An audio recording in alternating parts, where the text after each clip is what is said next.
अस्सलाम वालेकुम वरहमतुल्लाहि वबरकातुहू। आज हम आपके सामने जिक्र करेंगे कि नॉन मुस्लिम इंटेलेक्चुअल्स इमाम हुसैन की शहादत के बारे में क्या कहते हैं। सबसे पहले मैं आपको बताऊं, लेबनान के ऑथर एंटोनी बारा ने कहा कि अगर इमाम हुसैन क्रिश्चियन होते, ईसाई होते, तो उनके नाम का झंडा और मीनार पूरी दुनिया में लगाते और क्रिश्चियनिटी की तरफ उनके नाम पर लोगों को बुलाते। तो हमें चाहिए, इससे सबक लेना चाहिए कि इमाम हुसैन के नाम का झंडा मीनार बना करके हम लोगों को इस्लाम की तरफ बुलाए। नेल्सन मंडेला, जो साउथ अफ्रीका के एक्स प्रेसिडेंट, राष्ट्रपति, उन्होंने कहा, जब जेल में 20 साल हमारे गुजर गए तो मैंने समझा कि गवर्नमेंट की, सरकार की जो शर्तें हैं उन शराइत को मैं कबूल कर लूं, लेकिन इमाम हुसैन की शहादत करबला की सरजमीन याद आई। उसने मुझे ताकत दी कि इंसाफ और आजादी के लिए मैं कैसे खड़ा रहूं। महात्मा गांधी जी ने कहा, जो फादर ऑफ नेशन है, उन्होंने कहा कि इमाम हुसैन की शहादत ये सबक देती है कि कम तादाद होने के बावजूद किस तरह से हक और बातिल के बीच में लड़ाई को आपने लड़ा। और आगे उन्होंने कहा, अगर हमारे पास इमाम हुसैन जैसे 72 सिपाही होते तो मैं भारत को 24 घंटे के अंदर आजादी दिला देता। उसके बाद डॉक्टर राजेंद्र प्रसाद, जो भारत के पहले राष्ट्रपति, उन्होंने कहा, इमाम हुसैन की शहादत जो है तमाम इंसानियत के लिए, तमाम मानवता के लिए विजय का प्रतीक है, एक सबक है कि हम कैसे सबक हासिल करें जब इंसाफ, हक और बातिल की बात आए। उसके बाद मैं आपको बताऊं, सरोजिनी नायडू ने कहा कि इमाम हुसैन की शहादत के 1300 साल गुजर चुके हैं, लेकिन उनकी याद हिंदू, मुस्लिम, सिख, ईसाई हर मजहब के लोग मानते हैं। आगे उन्होंने कहा कि मैं बधाई देती हूं मुसलमानों को कि उनके बीच एक ऐसा शख्स है जिसे सब जाति धर्म के लोग एक सा मानते हैं। उन्होंने कहा कि हमारे पास ऐसे शब्द नहीं जो उनकी तारीफ में हम लिख सके। Doctor Radhakrishnan, ex president of India, उन्होंने कहा कि इमाम हुसैन की शहादत जो है ये प्रतीक है, विजय का प्रतीक है, और हमें ये बता रही है हमें किस तरह से सच और झूठ के बीच में इम्तियाज करने के लिए हमें जो है अपनी कुर्बानी देनी चाहिए।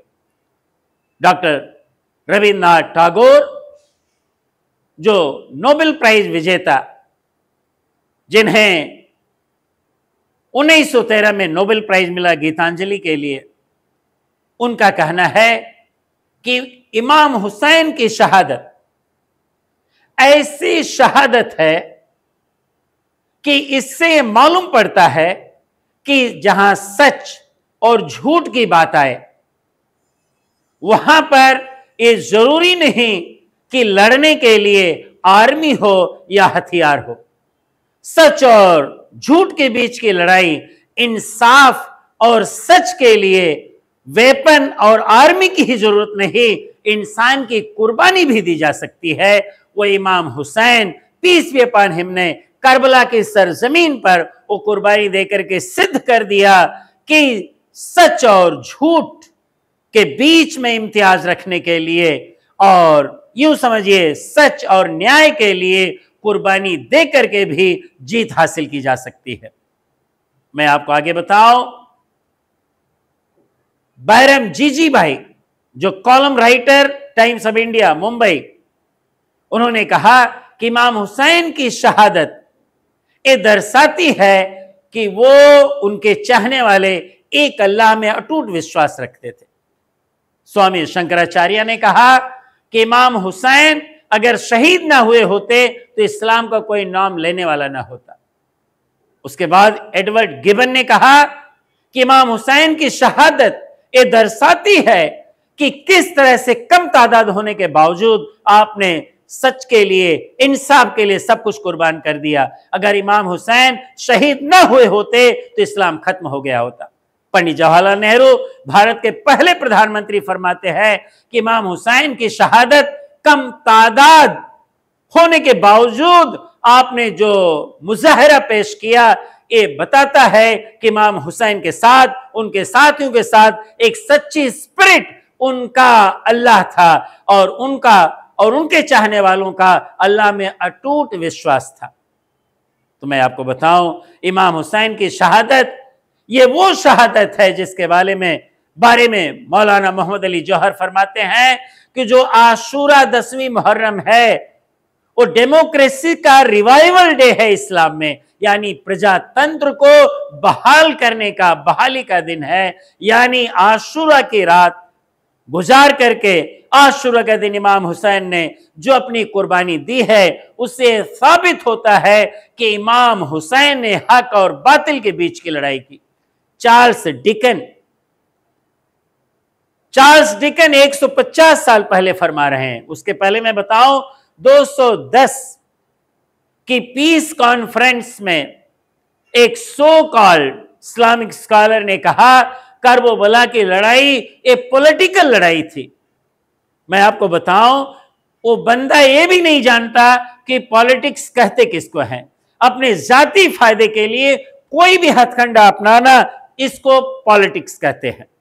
तो पता ये चला, चार्ल्स डिकन उसे 150 साल पहले जवाब दे रहे हैं। उनका कहना है कि इमाम हुसैन करबला की सरजमीन पर सिर्फ 72 या 82 लोग हैं, उनके साथ कोई आर्मी नहीं, कोई फौज नहीं है, असलाह नहीं है। इससे सिद्ध होता है कि इमाम हुसैन की ये लड़ाई जो है जाती लड़ाई नहीं थी, पॉलिटिकल लड़ाई नहीं थी, इंसाफ सच के लिए लड़ाई थी, हक और बातिल के बीच इम्तियाज करने के लिए लड़ाई थी। तो पता चला इमाम हुसैन की शहादत ये लोगों को दर्शा रही है कि इमाम हुसैन जो शहीद हुए, उनकी शहादत लोगों के लिए एक लेसन है, एक सबक है।